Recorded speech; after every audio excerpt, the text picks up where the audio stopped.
সাল্লাল্লাহু আলাইহি ওয়াসাল্লামকে নিজ চোখে দেখেন, নবীও আপনাকে দেখবে। নবীর কি একটু মায়া হবে না আপনার জন্য? প্রিয় দর্শক, নবী তো ছিলেন উম্মতের কাণ্ডারি। এখনো তিনি উম্মতের জন্য রওজার মধ্যে শুয়ে কান্না করতেছেন।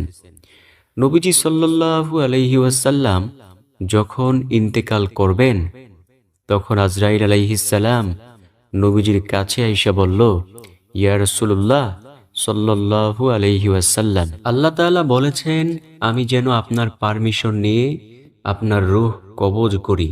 ও নবী, আপনি যদি আমাকে হুকুম করেন তাহলে আমি অবশ্যই আপনার রূহটাকে কবজ করব।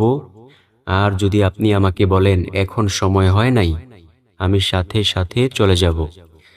নবীজি সাল্লাল্লাহু আলাইহি ওয়াসাল্লাম আজরাইল আলাইহিস সালামকে বললেন, আজরাইল শোনো, আমি তো আল্লাহ তাআলার সাথে দিদার লাভ করতে চাই, আমি তো পরকালে যেতে চাই, কিন্তু আমার উম্মতের কি উপায় হবে? তুমি একটু আল্লাহ তাআলাকে বলো তো, আল্লাহ তাআলা আমার উম্মতের জামিনদার গ্রহণ করবেননি? আজরাইল আলাইহিস সালাম যখন আল্লাহ